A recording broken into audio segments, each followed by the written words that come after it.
Et Kiku One Piece Player, bonjour et bienvenue sur You Card Game. Donc aujourd'hui je suis ici avec un ami, donc Thomas, Bonjour. pour vous présenter un de ses decks. C'est un bon cuisinier, il adore créer des decks et il en fait régulièrement. Et aujourd'hui il va nous présenter son petit deck Shanzi, donc Shanzi rouge. Donc là je vais vous laisser entre les mains de Thomas qui va vous expliquer déjà son deck, donc ses cartes. Voilà. Sanji, le cuisinier pour le premier deck du cuisinier.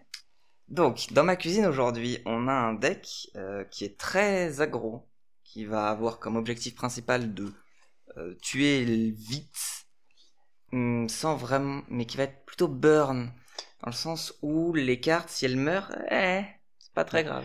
Peux-tu me rappeler l'effet donc de Shanji? Qu'est-ce qu'il fait? Bien sûr. Donc, Sanji est un leader qui a un effet qui est en Activate Main once per turn. Si seulement c'était pas une fois par tour.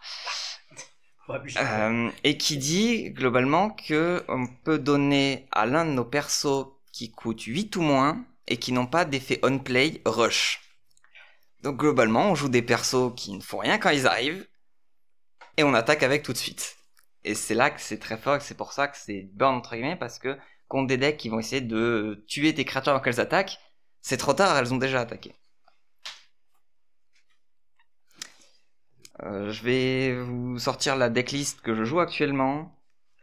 Donc on va commencer avec Nami. Nami OP01, Searcher Strat, c'est-à-dire que pour 1, c'est une 2000 avec compteur 1000. Quand elle arrive en jeu, on regarde les 5 cartes de sa bibliothèque et on récupère une carte avec le type Strat. Le deck run suffisamment de Strat pour la justifier. En parlant de Strat, on va ensuite avoir ce Monkey D. Luffy, OP01 aussi. Lui, il a deux effets. Il a un passif qui dit que quand il a deux dons attachés, il gagne. Non, quand il a deux dons attachés, c'est ça. Il peut pas être KO par des cartes qui ont l'attribut Strike. Des caractères, les leaders peuvent. Étant donné que c'est une 2-3000, ça veut dire qu'en réalité, avec son effet, c'est une 2-5000. Ce qui est très fort quand il a rush et qu'il peut attaquer tout de suite. Et son deuxième effet fait qu'en Activate Main, on peut lui attacher deux dons rested. Donc je tape deux dons, je joue Luffy, je lui attache deux dons, j'ai une 5000. Ensuite, toujours dans les Stroats qui coûtent 2, cette fois une carte avec un compteur 2000 qui est aussi une 3000, Sanji.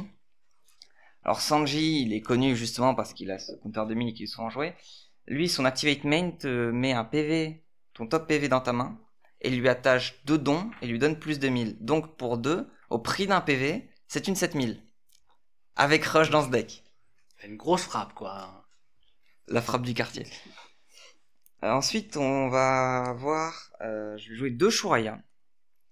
Je joue deux Shuraya parce que c'est un bloqueur qui est parfois utile et qu'il peut attaquer à la force ou bloquer à la force du leader adverse. Ce qui va être important quand on va affronter Nami par exemple et qu'elle va s'amuser à nous sortir son event qui fait qu'elle est à 6000. Et lui, il s'en fiche, il tape à 6000. Ensuite, un deuxième bloqueur que je sais, c'est Bakara. Alors Bakara, bloqueur un peu joué et particulier. Il dit qu'une fois par tour, quand l'adversaire attaque, on peut discarder une carte pour donner plus de 1000 à nos persos ou leaders pendant la battle. Donc globalement, elle transforme une de nos cartes en counter 2000. C'est pratique parce que vous le verrez, on a un certain nombre de briques, c'est-à-dire de cartes sans counter. Et en plus, elle peut bloquer elle-même. Ensuite, dans les classiques, nous avons deux Kid Killer. Donc Kid Killer, 4-5000, pas de counter, rush de base. Et quand il attaque, si l'adversaire a 2 PV ou moins, il passe à 7000. Pourquoi que 2 ? Parce que nous avons aussi dans ce deck le Roronoa Zoro du ST1, qui coûte 3 pour une 5000, sans counter non plus, qui prend rush avec le leader, et qui dit que quand on lui donne un don, il passe, il gagne plus 1000. Donc le tour où on le joue, pour 4 dons, on a une 7000 avec rush. C'est l'équivalent de Kid Killer, avec la particularité qu'il n'a pas de condition sur le nombre de PV adverse, donc il peut faire son attaque à 7000 très vite. Ensuite, on va retrouver 4 Nico Robin. Elle, donc 3-4000 avec compteur 1000. Quand elle a un don et qu'elle attaque, je peux KO un des persos adverses qui coûte 3000 ou moins. Elle, elle est là pour le ménage. Les petits bloqueurs, ça dégage. Les sorcières verts, ça dégage. T'es là, t'es petit, t'es juste sur le chemin. Dommage pour toi. Ensuite, on va retrouver 2 Beer King. Alors Beer King, c'est une carte qui n'est pas très flashy en elle-même. C'est une 5-6000 avec compteur 1000. Mais elle a un effet qui est pratique dans certains match-up qui dit que si un adversaire contrôle un leader ou un perso qui a 6000 de force ou moins naturellement, en base power, il peut pas être KO par combat.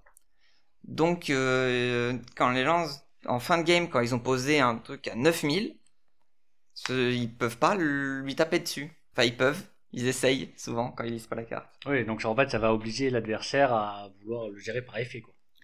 Voilà, et il y a des decks qui ne gèrent pas ou très peu par effet. Alors les decks noirs, ils s'en fichent. Les decks rouges, ça va leur casser les pieds de voir un truc à 6000 qu'il faut KO par effet.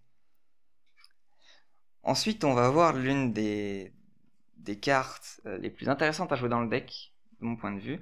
Portcast D Ace Promo, 5-6000, double attaque. Il est très basique, mais vu qu'il peut gagner Rush, il peut arriver un peu par surprise, mettre une tarte qui enlève 2 PV, et en général, dans les games, on est un peu en retard, on n'a pas réussi à faire beaucoup de dégâts au début. Arriver à sortir un Ace et à taper avec peut nous ramener complètement dans la partie en descendant brutalement l'adversaire.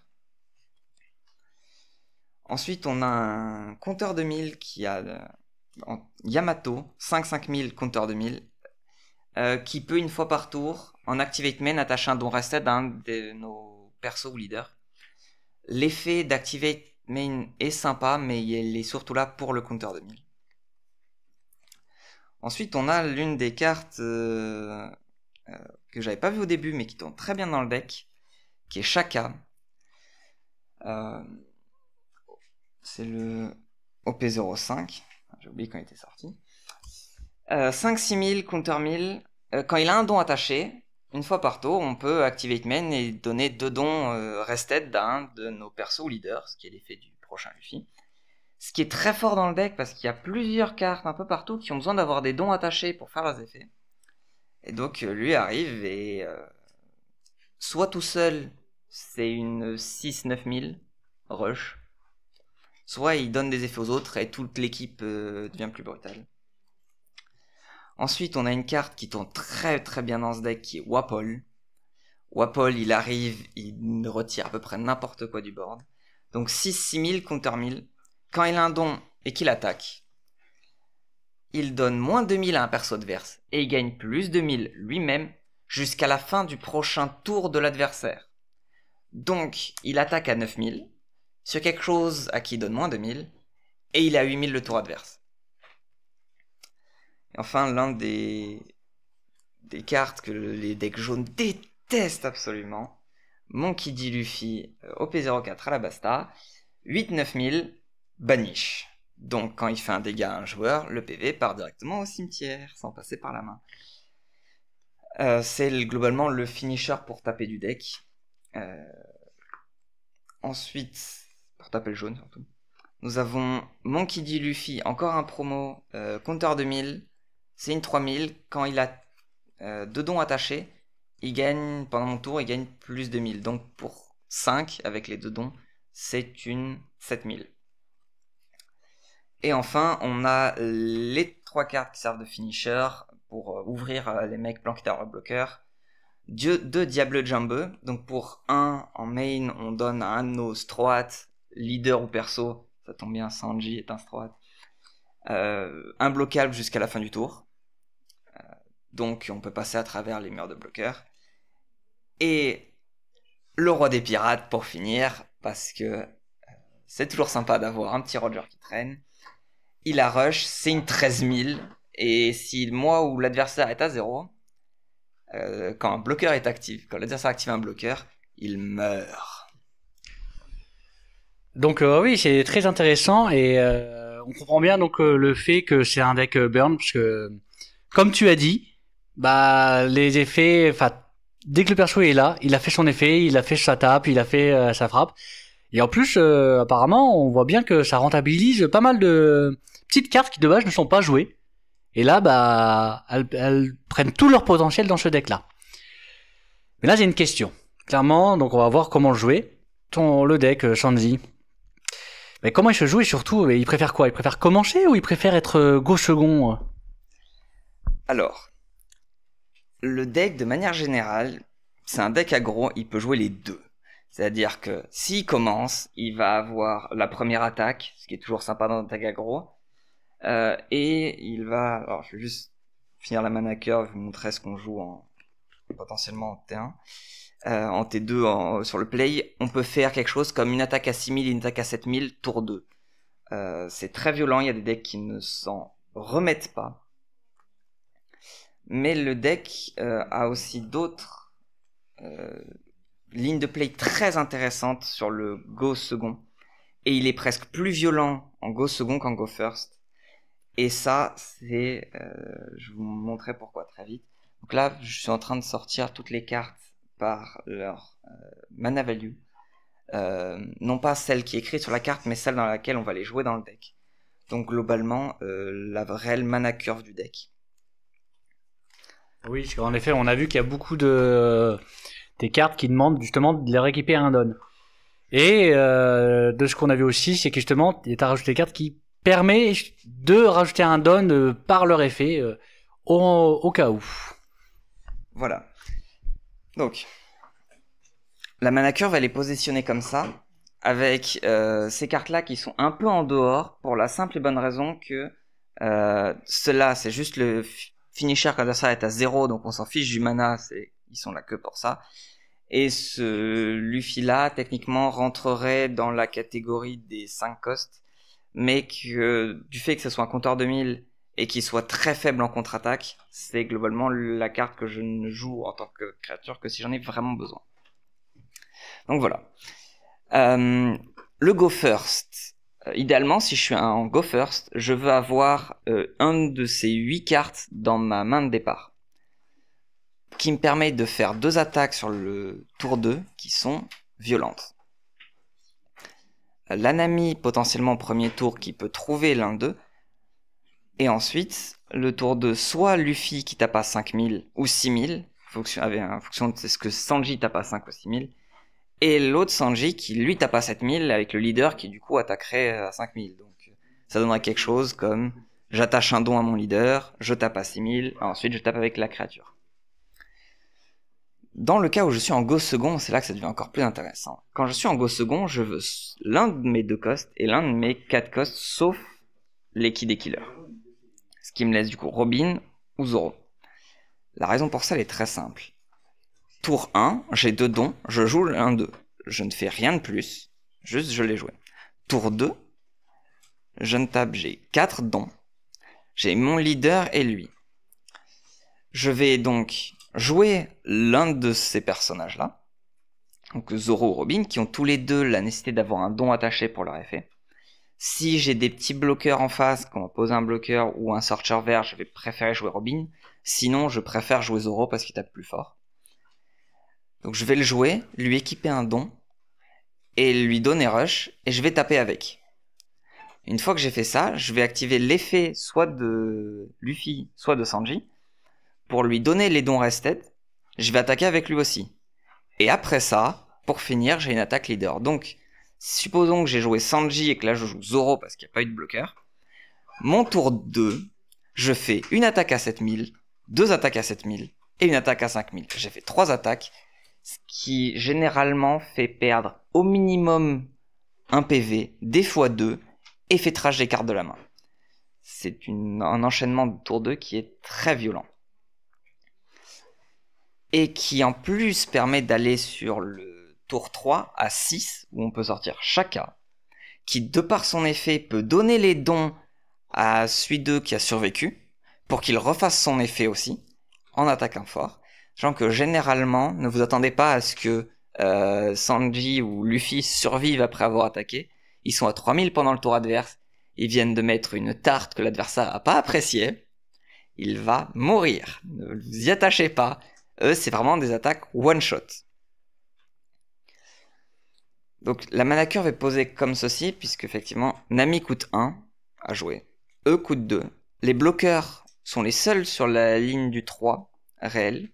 Ensuite, on a ceux qui attaquent à 4, complémentés par Kid et Killer, mais qui eux ne sont joués qu'en fin de partie. La ligne de ceux qui jouent à 5 sans don. Idéalement, le meilleur de ceux-là à jouer, c'est Ace parce qu'il a double attaque. Mais sinon, n'importe lequel est correct, surtout que Yamato peut donner un don à, par exemple, un Zoro pour attaquer. Ensuite, on arrive au tour 4. Donc, on peut jouer Wapol si on est en first et Sanji si on est en go second. Luffy, pardon, si on est en go second. Luffy, qui lui va servir à terminer les derniers PV, puisqu'en théorie, quand on arrive au tour 4, l'adversaire n'a plus beaucoup de vie s'il lui en reste. Et l'attaque à 9000 banish va soit vider sa main, s'ils veulent s'en protéger, soit trash un PV, ce qui fait très mal contre à peu près tous les decks. Les decks jaunes en particulier, puisqu'ils jouent avec les triggers. Mais les decks non jaunes, c'est à la fin, le nombre de cartes en main est très important pour pouvoir se défendre. Et le banish qui vire le PV peut les mettre en difficulté, surtout s'ils comptaient peut-être trouver un compteur de 1000 là-dedans. Le plus satisfaisant étant bien sûr de taper, de trash un trigger qui nous aurait mis dans la sauce. Wapol qui est très bon pour arriver et virer des gros personnages en jeu. C'est-à-dire que tu as joué quelque chose qui a 7000 par exemple, et tu dis bah il a 7000, il est safe, même s'il est engagé, l'adversaire il joue du rouge, il joue de l'aggro, il va essayer de me taper moi, s'il essaye de tuer un truc qui a 7000, ça le prend un temps fou.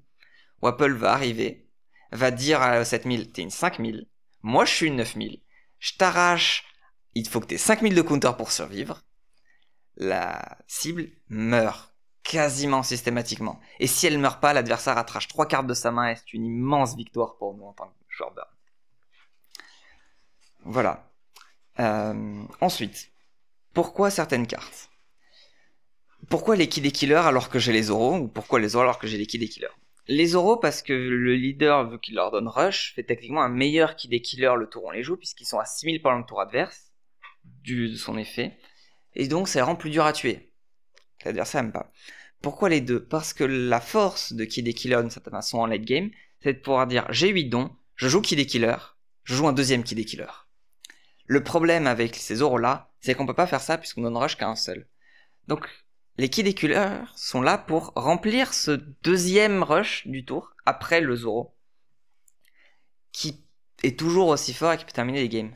Mais c'est pour ça qu'il y en a que 2, parce qu'en early game on en a pas besoin. Roger est là parce que la carte est juste trop forte. C'est une 13000, c'est à peu près intuable. Si le mec a pas déjà un empereur sur le board pour essayer de taper sans mettre trop de dons. Et en plus, son fait de pouvoir empêcher les bloqueurs, c'est très fort. Généralement, il arrive, il tue. S'il arrive et qu'il tue pas, c'est qu'il n'avait rien d'autre à jouer, c'est pas idéal, mais ça fait le travail. Et il a rush, donc c'est généralement trop tard pour les events, Red Rock, Raigo et compagnie. Voilà, on a 12 compteurs de 1000 dans le deck, ils vont servir principalement non pas à protéger nos PV, parce que on peut finir des games avec facilement 4 PV, ils vont servir à protéger notre board. Si notre board survit, l'adversaire prend une pression, une vitesse folle. On a à peu près fait le tour. Eh bien, merci à toi. C'était très intéressant. Et donc maintenant, j'espère que vous en avez bien appris à comment voir et comment jouer surtout le deck Shanzi. N'hésitez pas à commenter si vous jouez Shanzi, si vous avez des questions. Donc merci à vous et passez une très bonne journée. À plus.